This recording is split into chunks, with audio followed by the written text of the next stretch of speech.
আজ ছিল বিপত্তারিণী পুজো, তাই আমি সকাল সকাল স্নান টান করে মন্দিরে চলে এসেছিলাম।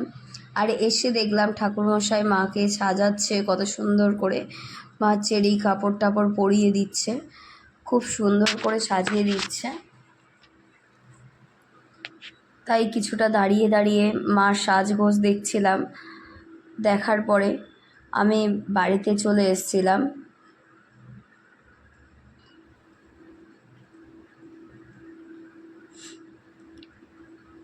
বাড়িতে চলে এসে এখানে আমি সবজি টবজি বের করে নিয়েছি, আমার রান্না টান্না করতে হবে। তাই দেখো আমি পটল টটল বের করে কেটে কুটে নিয়েছি। তারপরে কুমড়ো শাক রান্না করব, তাই কুমড়ো শাকও কেটে নিয়েছি। আর পাতাগুলো বেছে ধুয়ে রেখে দিয়েছি একধারে, ওগুলো পরে কুচো করে নেবো। তারপরে ডাল সিদ্ধ বসিয়ে দিয়েছি, তার মধ্যে ডাঁটাগুলো, কুমড়োর ডাঁটাগুলো দিয়ে দেবো। আসলে কুমড়ো দিয়ে আজ ডাল করব, কুমড়ো শাক দিয়ে ডাল করব। আর দেখো আর এক পাশে আমি তেল দিয়ে আলুগুলো ভেজে নিলাম। তারপরে যা তেল ছিল তার মধ্যে আমি পটলটা ভালো করে ভেজে নেব। তাই আমি প্রথমে পটলগুলো তেলের মধ্যে ছেড়ে দিচ্ছি, তারপরে আমি ওর মধ্যে নুন আর হলুদ দিয়ে দেব। হলুদ দিয়ে সেটাকে ভালো করে নাড়াচাড়া করে নেব। নাড়াচাড়া করে নিয়ে দেখো আমার এক পাশ ভাজা হয়ে গেছে, আরও একটু ভালো করে ভাজা করে নিলাম। আর তারপরে তেল ছড়িয়ে রেখে দিলাম। আর এক পাশে আমি ময়দা মাখবো। আসলে আমি আজকের ভাত রান্না করব না।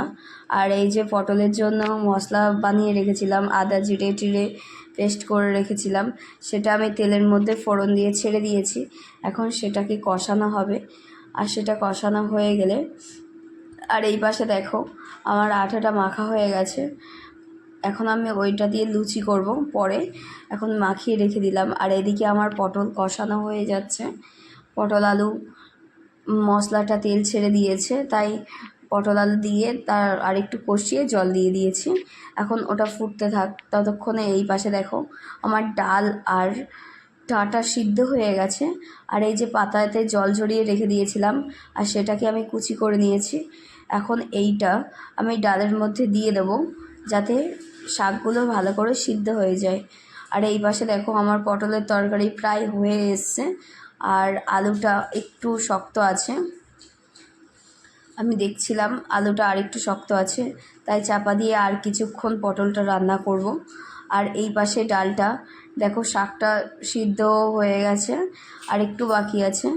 আর এর মধ্যে আমি গরম মশলা বেটে রেখেছিলাম, সেটাকে আমি দিয়ে দিলাম। এটাকে দিয়ে ভালো করে নাড়াচাড়া করে আমি, আমার পটলটা প্রায় হয়ে এসছে।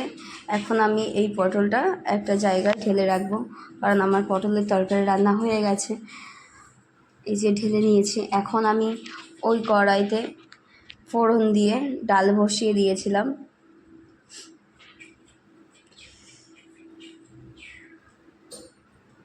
ডালে একটু চিনি দিয়ে দিলাম, আসলে শাক আছে তো, ডালে একটু চিনি দিয়ে দিলে খুবই ভালো লাগবে, খুবই সুন্দর খেতে লাগবে। আর এদিকে আমার শাকটাও হয়ে গেছে, তাই আমি শাকটাও নামিয়ে নেব।